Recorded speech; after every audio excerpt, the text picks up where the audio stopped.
옆 사람에게 인사하시오. 당신이 행복한 사람입니다.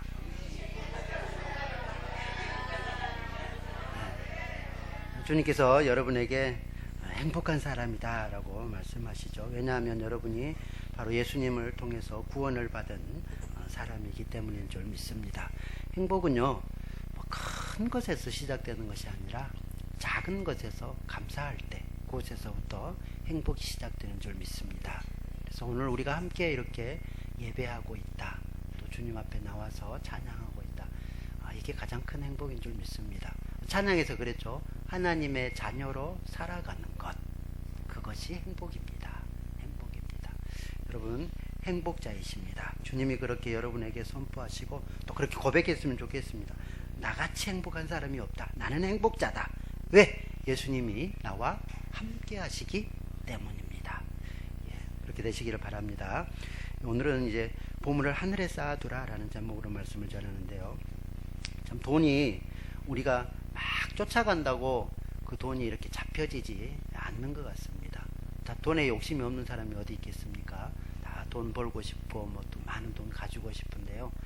그렇다고 막 돈을 쫓아간다고 해서 그 돈이 잡히는 것이 아니라 우리 목사님이 물론 목사님 말씀하죠. 돈이 쫓아오는 사람이 되어야 된다고. 그래서 예수님을 우리가 잘 따르고 또 하나님을 섬길 때에 하나님께서 먼저 그 나라와 그를 구하라 그리하면 이 모든 것을 더하시리라. 하나님이 더해 주시는 줄 믿습니다.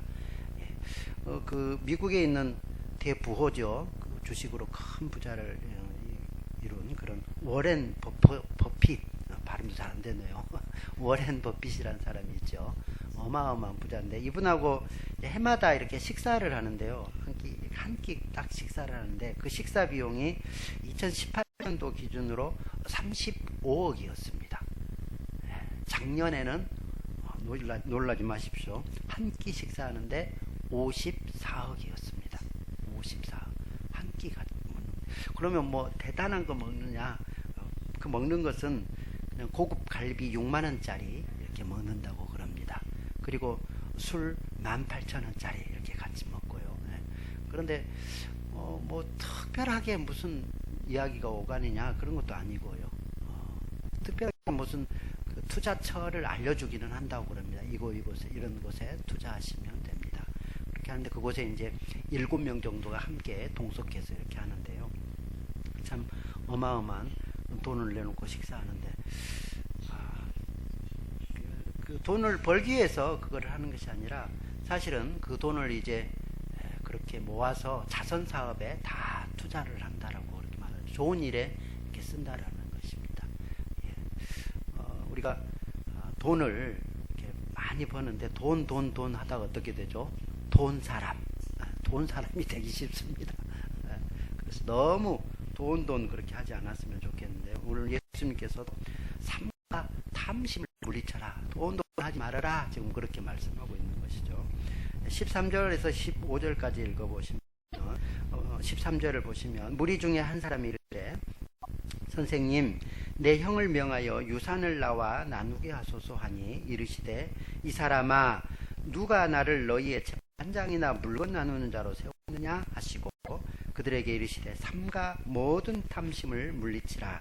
사람의 생명이 그 소유에 넉넉한 데 있지 아니하니라 하시고 라고 말씀하죠. 그러니까 한 사람이 지금 이제 재산을 이렇게 나누게 해달라고 예수님에게 부탁하고 있습니다.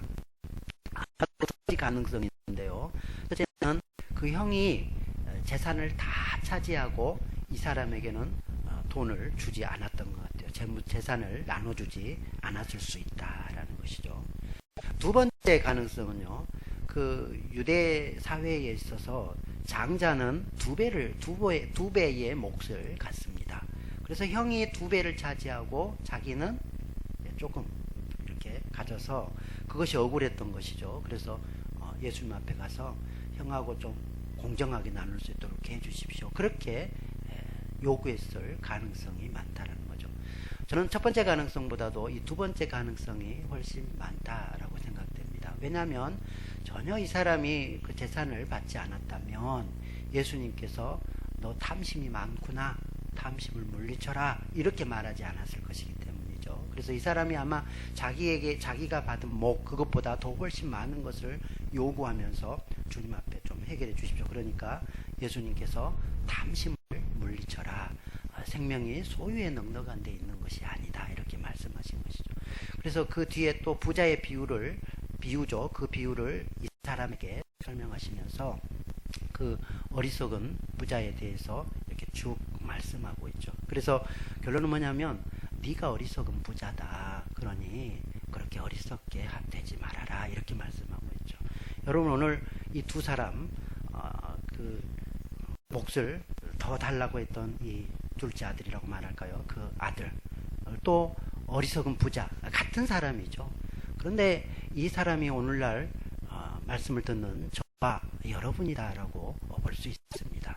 그래서 내가 이런 어리석은 부자는 아닌가, 재물에 탐을 내는 사람이 아닌가 이렇게 돌아보면서 이 말씀을 들어야 될 줄로 믿습니다. 이 어리석은 부자가 세 가지를 착각했습니다.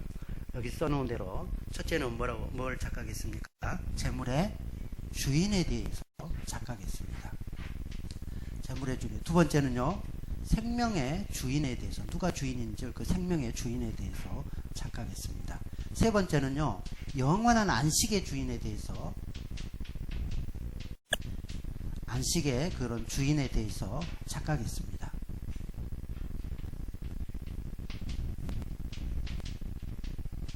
세 가지를 이 어리석은 부자가 착각하고 있었다는 거죠. 특별히 재물에 대해서 이 어리석은 부자가 착각하고 있었는데, 재물이 하나님의 것이 아니라 내 것이다 이렇게 지금 착각하고 있습니다. 그래서 거기 말씀해 보면 유독 나라는 말씀을 굉장히 강조하는 것을 볼 수 있죠.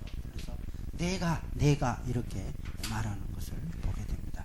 17절부터 19절 말씀해 보시면 그 나라는 말을 무려 5번이나 계속 반복하죠. 17절 보십시오. 시작. 심중에 생각하여 이르되 내가 곡식 쌓아둘 것이 없으니 어찌할까 하고, 18절에 또 이르되 내가 이렇게 하리라. 내 곡간을 헐고 더 크게 짓고 내 모든 곡식과 물건을 거기 쌓아두리라. 또 내가 내 영혼에게 이르되 영혼아 여러 해의 물건 많이 쌓아두었으니 평안히 쉬고 먹고 마시고 즐거워하자 하리라 하되. 그래서 이 어리석은 부자는 내가 이 모든 재산을 쌓았고 이 모든 것을 이렇게 했다라고 자기를 강조하는 것을 보게 되죠. 참 하나님께서 이렇게 이 사람에게 재물 얻을 능도 주시고 다 이렇게 했는데도 이 사람은 자기가 그것을 했다라고 지금 착각하고 있다라는 것이죠. 이런 사람에게도 하나님이 계속 재물을 더하시는 것 보면 참 하나님의 은혜가 놀랍다라는 것이 여겨지죠.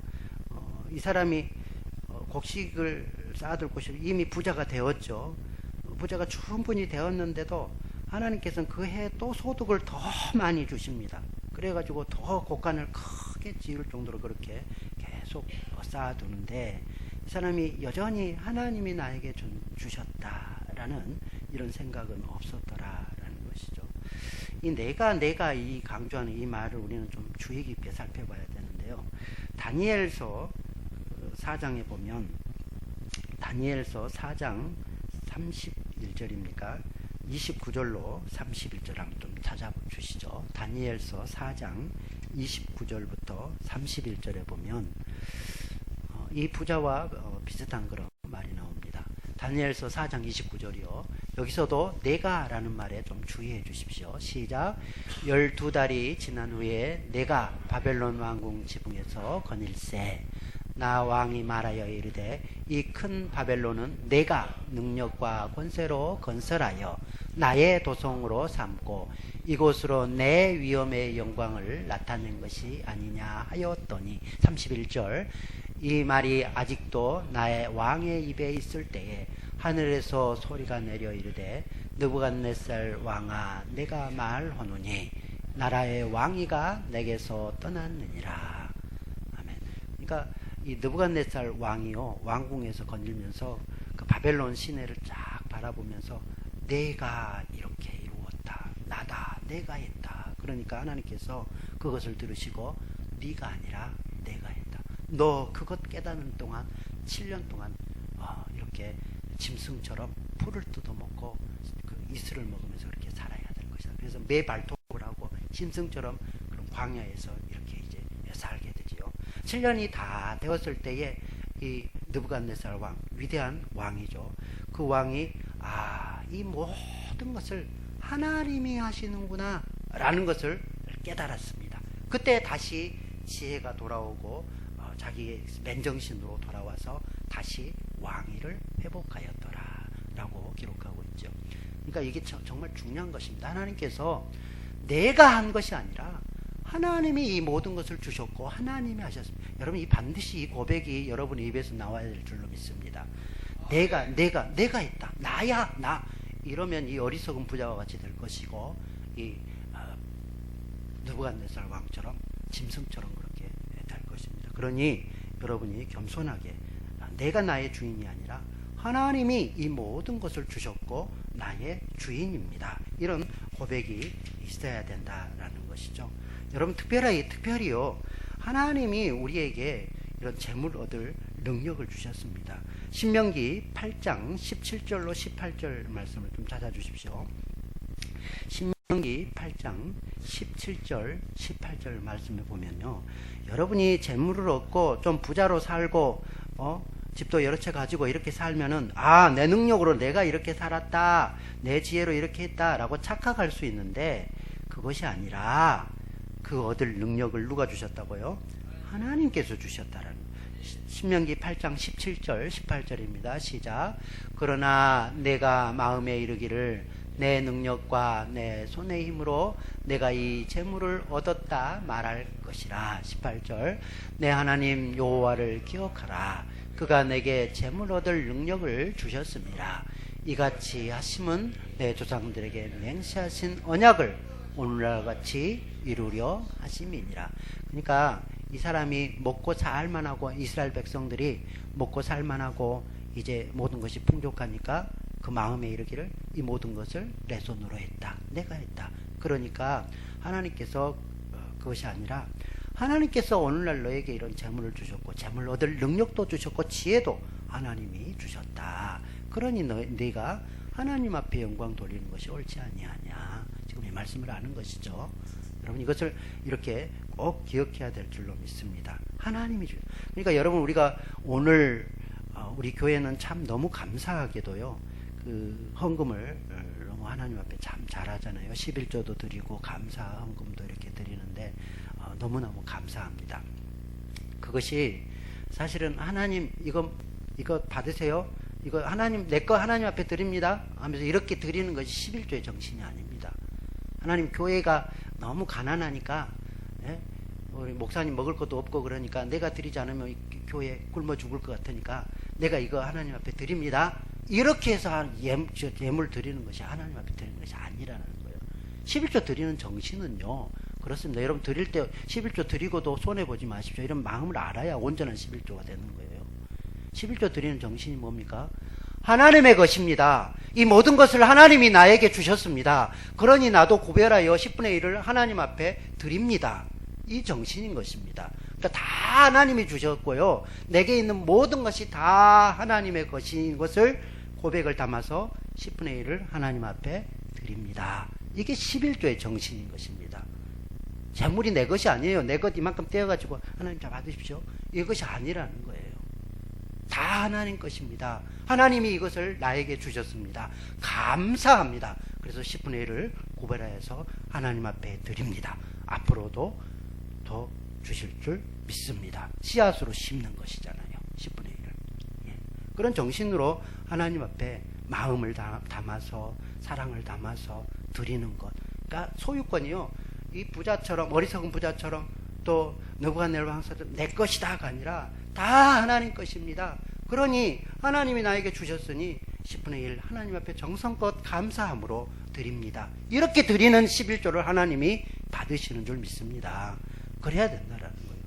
그럴 때에 쌓을 곳이 없도록 부어주신다. 내 창고가 가득히 차고 넘치리라 말씀하시죠. 그래서 그 재물의 처음 익은 열매를 하나님께 드리라 이렇게 말씀하잖아요.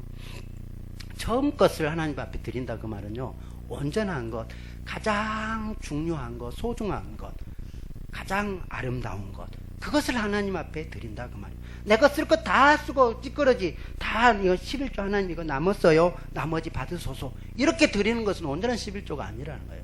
처음 받았을 때 처음 딱 구별해서 하나님 이것은 하나님 것입니다, 가장 좋은 것, 살찐 것, 아름다운 것, 내가 하나님을 이렇게 사랑합니다, 하나님이 이렇게 사랑하셔서 나에게 이와 같이 주셨으니 하나님 사랑합니다 하고 딱 구별해서 하나님 앞에 드리는 것, 이 정신이 있어야 된다라는 것이죠. 그럴 때 하나님이 쌓을 것이 없도록 부어주시고 충만하게 채워주신다고 약속하셨습니다. 성경에. 그 약속을 붙드시기 바랍니다. 얼마나 아름답습니까? 하나님 사랑합니다. 그 마음을 여기에 담아서 드리는 것이죠. 자, 두 번째, 이 어리석은 부자가 착각한 것은 생명의 주인이 자신이라고 착각하고 있습니다. 생명의 주인은 하나님이시죠. 그것에 대해서 착각하고 있었습니다. 그래서 15절에 보면 삼가 모든 탐심을 물리치라, 사람의 생명이 그 소유에 넉넉한 데 있지 아니하니라 이렇게 말씀하시고 19절 20절 말씀을 또 같이 읽죠. 시작. 19절입니다. 시작. 또 내가 내 영혼에게 이르되 영혼아 여러 해 쓸 물건을 많이 쌓아두었으니 평안히 쉬고 먹고 마시고 즐거워하자 하리라 하되, 하나님은 이르시되 어리석은 자여 오늘 밤에 내 영혼을 도로 찾으리니 그러면 내 준비한 것이 누구의 것이 되겠느냐 하셨으니, 어리석은 부자는 잔뜩 쌓아놓고 이제 영혼아 쉬고 즐거워하자, 평안히 쉬자라고 이렇게 말하는데, 하나님께서 오늘 밤에 네 영혼 도로 이렇게 찾아가시겠다. 생명의 주인이신 그 하나님께서 생명을 거두어 가시겠다라고 말씀합니다. 그러면 네가 잔뜩 쌓아놓은 그런 소유가 무슨 소용이 있겠느냐라고 말씀하고 있는 거죠. 여러분, 이 생명을 행복이라고 바꿔도 될 것 같습니다. 그래서 행복이 그 소유에 넉넉한 데에 있지 아니하니라, 생명이 그 소유에 넉넉한 데 있지 아니하니라 라고 말씀하는 말씀처럼 우리는 행복도 돈으로 살 수 있을 줄로 착각한다라는 거죠. 생명도 돈이면 연장할 수 있을 줄로 착각하는데, 생명이나 행복의 주인은 주님이십니다. 주님. 그래서 우리가 그 생명에 대해서는요, 연장할 수도 없고 늘릴 수도 없다라는 거죠. 돈 많은 돈병철이라고 하는 분이 있었죠. 그분이 나에게 30년만 생명을 연장해 주면 내가 내 재산의 절반을 주겠어 그랬는데, 누가 연장할 수 있겠습니까? 아무도 없죠. 예. 그래서 생명의 주인, 소유하고 바꿀 수 없는 그 생명인데요, 생명의 주인은 하나님이시다라는 거죠. 이 사람은 돈만 잔뜩 쌓아놓고, 재물만 잔뜩 쌓아놓고 이제 먹고 즐길 수 있을 줄로 착각했습니다. 하나님이 거두어 가시면 아무것도 아니다라는 것이죠. 재물이 많으면요, 행복할 것 같은데 그렇지 않죠. 우리가 흔히 그렇게 말하지 않습니까? 잠은 돈 입니까? 돈으로 살더라도 잠은 돈으로 살 수 있는 것이 아니다라고. 하나님께서 잠도 주시고 평안도 주셔야 평안을 누릴 수 있는 것이지, 행복도 하나님이 주셔야 그렇게 누릴 수 있을 줄로 믿습니다. 전도서 5장을 찾아주시면요, 전도서 5장 12절로 13절을 말씀해 보면, 우리는 재물이 많으면 그렇게 행복할 줄로 압니다. 전도서 5장 12절 13절입니다. 시작. 노동자는 먹는 것이 많든지 적든지 잠을 달게 자거니와 부자는 그 부여함 때문에 자지 못하느니라. 내가 해 아래서 큰 패단되는 일이 있는 것을 보았나니 그 소유주가 재물을 자기에게 해가 되도록 소유하는 것이니라. 노동자는 많든지 적든지 잠을 달게 자죠. 일을 열심히 했으니 육신이 피곤하니 잠을 자는데, 부자는 그 부요한 것 때문에 누가 혹시 이거 훔쳐가지 아니하냐, 그래서 담장에다 뾰족한 그런 유리병도 꽂아놓고 철조망도 이렇게 해놓고 잠을 못 자잖아요. 평안함이 없습니다. 그리고 이제 그런 소유주가 재물을 자기에게 해가 되도록, 해가 될 정도로 그렇게 많이 모아놓기도 한다라는 것이죠. 17절 말씀에 보면, 그런 사람에게는 일평생을 어두운 데서 먹으며 많은 근심과 질병과 분노가 그에게 있느니라. 어떤 사람에게 19절에는 어떤 사람에게든지 하나님이 재물과 부요를 그에게 주사 능히 누리게 하시며 제 몫을 받아 수고함으로 즐거워하게 하신 것은 하나님의 선물이니라. 예, 어떤 사람은 일평생에 돈만 헤아리다 꽥 하고 죽는 사람이 있다고 우리 목사님 그러시잖아요. 어떤 사람이 건물주인데 이렇게 돌아다니면서 그 건물 세를 받아서 얼마나 돈이 많이 이렇게 거쳤는지 밤새 돈을 그거를 헤아리고 소주 한 잔에다가 이제 이렇게 뭐죠, 멸치 하나 먹고 이렇게 또 먹고 이제 일어나서 또 이렇게 헤아리고 그 다음 날도 헤아리고 또 멸치 하나 먹고 그렇게 하고 살다가 꽥 하고 죽었다고 그러잖아요. 그래서 행복이 뭔지를 모르는 사람이다라는 것이죠. 예. 하나님께서 그 누리게 하는 것도 자기 마음대로 잘 안 되는 것 같아요. 그 사람도 누리고 싶지 않아서 그렇게 할까요? 예. 그냥 아까워서 못 쓰죠. 막 돈 발발 떨면서 10원짜리 하나도 막 발발 떨면서 이렇게 못 쓴다고 그러지 않습니까? 예. 하나님이 누리는 것도 하나님의 선물이다. 여러분, 나에게 있는 작은 것 나눠주는 삶, 행복한 삶 좀 나누면서 사시기 바랍니다. 그래야 되겠죠. 세 번째는요, 이 사람이 영원한 안식에 대하여 그 안식의 주인이 자기라고 착각했습니다. 영원한 안식이 있는데도 그 영원한 안식이 이 땅에서만 누리는 안식이 영원한 안식이라고 이렇게 착각하고 있었던 것 같아요. 19절 20절을 다시 한번 읽겠습니다. 21절까지 읽겠습니다. 시작. 또 내가 내 영혼에게 이르되 영혼아 여러 해 쓸 물건을 많이 쌓아두었으니 평안히 쉬고 먹고 마시고 즐거워하자 하리라 하되 하나님은 이르시되 어리석은 자여 오늘 밤에 내 영혼을 도로 찾으리니 그러면 내 준비한 것이 누구의 것이 되겠느냐 하셨으니 자기를 위하여 재물을 쌓아두고 하나님께 대하여는 부요하지 못한 자가 이와 같으니라. 아멘. 이 부자는 땅에서 재물을 모을 줄만 알았지 영원한 안식에 대한 그런 준비를 하지 못했습니다. 주님께서 다른 성경에서 마태복음 6장이죠. 마태복음 6장 보면 똑같은 말씀인데요. 마태복음 6장 20절 말씀에 보면 너희를 위하여 재물을 하늘에 쌓아두라. 땅에다 쌓아두지 말고 재물을 하늘에 쌓아두라. 이렇게 명령하십니다. 말씀하십니다. 왜냐하면 땅에다 쌓아두면 거기는 도둑이 와서 가져가고 또 썩고 좀이 먹기 때문에 그 보물을 하늘에다 쌓아두라. 너희 보물이 있는 곳에 너의 마음도 있느니라. 하나님 앞에 마음을 두고 천국에 그렇게 소망을 두고 살아갈 것을 이렇게 말씀하죠. 마태복음 6장 20절 찾아주셨으니 같이 읽겠습니다. 시작. 오직 너희를 위하여 보물을 하늘에 쌓아두라. 거기는 좀이나 등록이 해하지 못하며 도둑이 구멍을 뚫지도 못하고 도둑질도 못하느니라. 아멘. 그런데 여러분, 어떻게 이 땅에서 하늘에 보물을 쌓아둘 수가 있죠? 하늘에다 재물을 이렇게 쌓아둘 수가 있죠? 뭐 여기서 이렇게 휙 던지면 하늘에 올라가나요? 어떻게 하늘에 쌓아둘 수가 있는가? 그 말씀을 보면 우리가 하나님을 위해서, 교회를 위해서 이렇게 행하는 것, 돈을 이렇게 쓰는 것, 또 하나님 사랑, 이웃 사랑이지 않습니까? 이웃을 위해서 구제를 하고 선을 베푸는 것, 이것이 하나님 나라에다가 재물을 쌓아두는 것이다, 이렇게 보고 있습니다. 거기 말씀을 하나 더 찾아주면 우리가 다음 성경 읽을 건데요. 누가복음 12장 33절 말씀입니다. 누가복음 12장 33절 말씀에 보면 34절 말씀까지, 우리 오늘 본문 다음 구절에 있습니다. 33절부터 34절까지 한번 천천히 읽죠. 시작. 너희 소유를 팔아 구제하여 낡아지지 아니한 배낭을 만들라.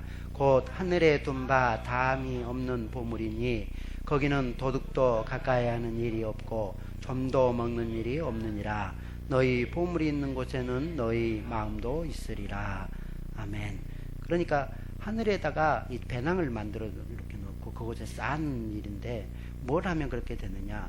네가 가지고 있는 소유를 팔아서 구제하여 가난한 사람들에게 구제하고 이렇게 도와줄 때에 그것이 하늘에 보물을 쌓는 것이다. 그래서 그렇게 쌓아놓은 것은 도둑도 못 가져가고 또 좀도 먹지 않고 썩지도 않고 영원한 나라에 있게 되는 것이다 라고 말씀하고 있다는 것이죠. 여러분, 하나님 나라에 보물을 많이 쌓아두는 저와 여러분이 되시기를 바랍니다. 경남 김해에 가면요, 활천제일교회라는 곳이 있습니다. 우리 교단 교회입니다. 그 활천제일교회에 권사님이 한 분 계시는데, 그 권사님이 이제 그런 고백을 하시는데요.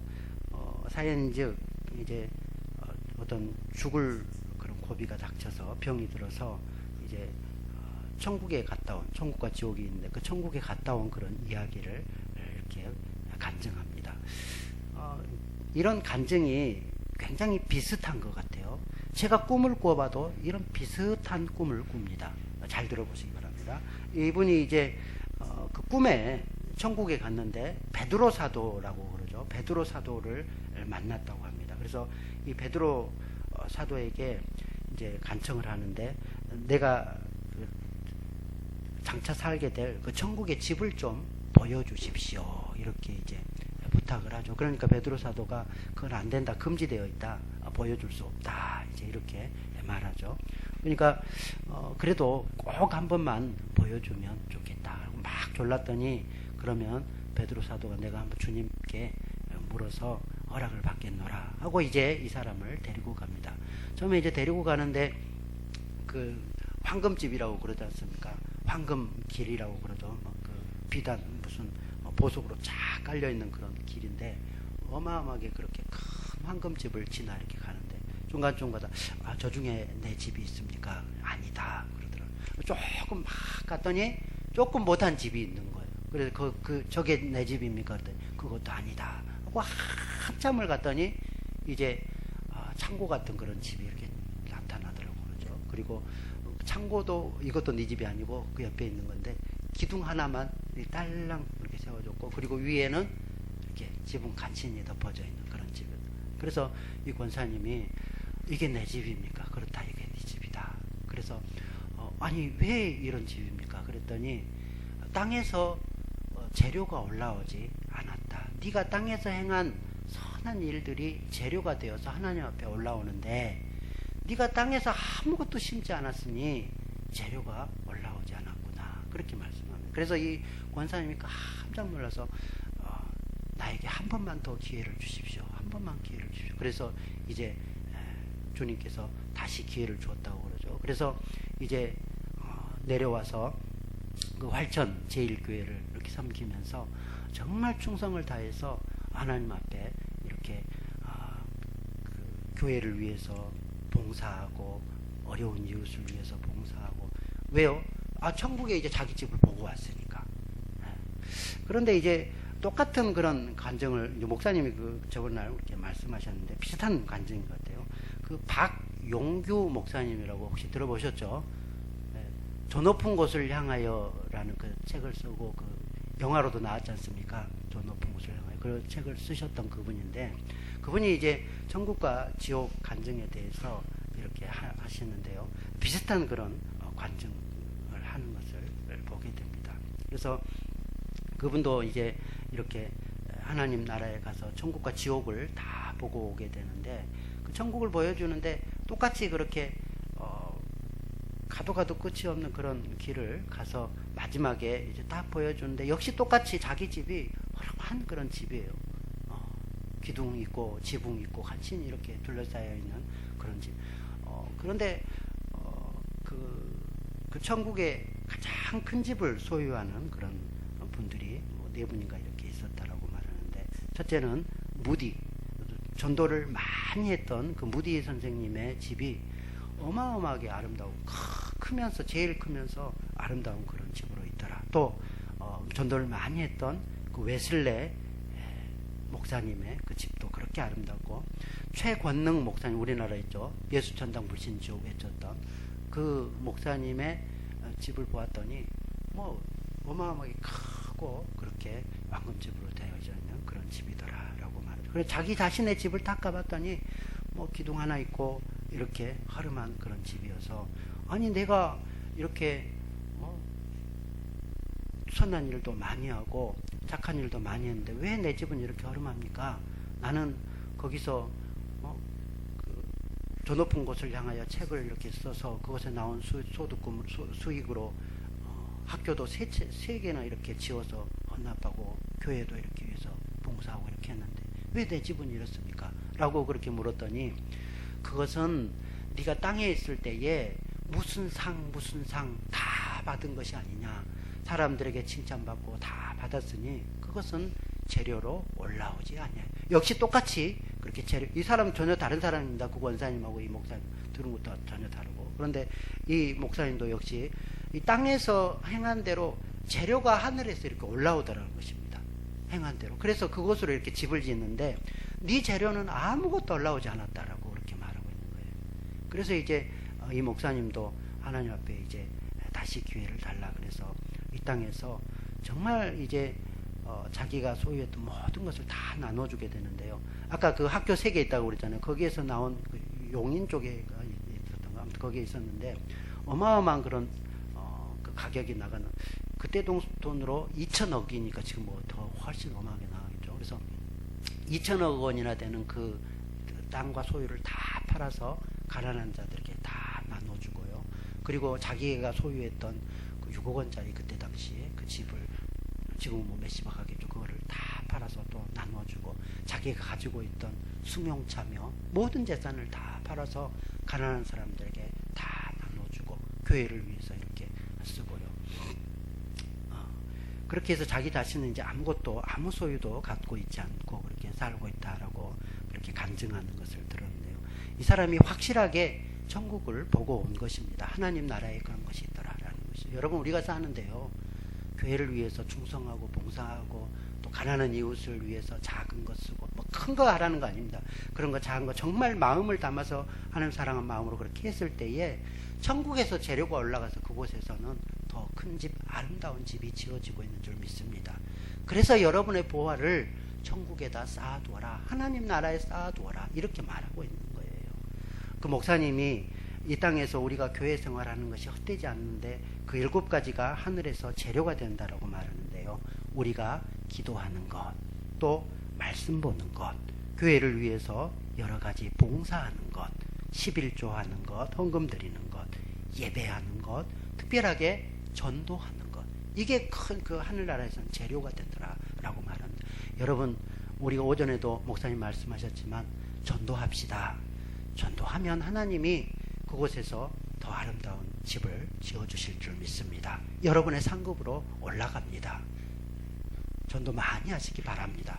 저 그런 생각을 하게 돼요. 우리 교회 저는 이대로도 충분한데요. 하나님, 교회 안 크고 그냥 우리끼리 이렇게 막 이렇게 행복하게 그냥 이렇게 예배 잘 드려도 저는 충분히 지금 행복하거든요. 왜냐하면 그 한 명 데리고 했는데 지금 이렇게 하니까 대형 교회라고요. 지금 저한테는 중형 교회, 대형 교회로 충분히 만족하거든요. 하나님 이대로도 족합니다. 충분히 그러는데, 그런데 우리만 천국 가면 되겠습니까? 함께 가야지요. 그렇죠. 형제 자매가 지옥 가고 또 친구가 지옥에 들어가는 거, 우리가 그거 아는데 가만히 있을 수 없지 않습니까? 그래서 영원 사랑하는 마음으로 이렇게 전도할 때에 그 사람이 구원 얻을 뿐만 아니라 우리의 그 상급이 하늘에서 그렇게 쌓여지는 줄 믿습니다. 특별하게 오늘 보화를 하늘에 쌓아두라고 그러는데요. 이제 말씀을 정리합니다. 어리석은 부자가 착각했습니다. 이 3가지를 착각했는데요. 우리가 이 땅에 태어난 목적이 있습니다. 잘 먹고 잘 살고 재산을 잔뜩 쌓아놓고 평안하게 살자고 이 땅에 태어난 것이 아니다라는 것이죠. 성경은 분명히 우리에게 인생의 목적을 말씀합니다. 이것은 이 땅에서 하나님을 알고 만나며 또 섬기며 그분을 영화롭게 하라고 우리가 이 땅에 태어난 줄 믿습니다. 이 땅이 전부가 아니라 장차 우리가 들어갈 그 땅이 더 소중하고 그 땅에 들어가기 위해서 이 땅에서는 잠깐 우리가 거류민으로 나그네처럼 이 땅을 살다 갑니다. 그러나 이 땅에서 삶이 전혀 의미가 없는 것이 아니라 이 땅에서 하나님 뜻대로 이렇게 어리석은 부자처럼 살지 않고 정말로 이 땅에서 하늘의 상급을 쌓아두고 예비하는 그런 삶을 사는 것이 이 땅에 우리를 보내주신 목적이요, 또 이 땅에서 사는 우리들의 기회인 줄 믿습니다. 하늘의 보화를 쌓아놓고 하늘의 재료를 올려보내는 저와 여러분 모두가 되기를 진심으로 바랍니다. 우리 찬송하고 제가 축복 기도함으로 예배 마치겠습니다. 찬송하고 잠깐 우리 통성으로 기도하죠.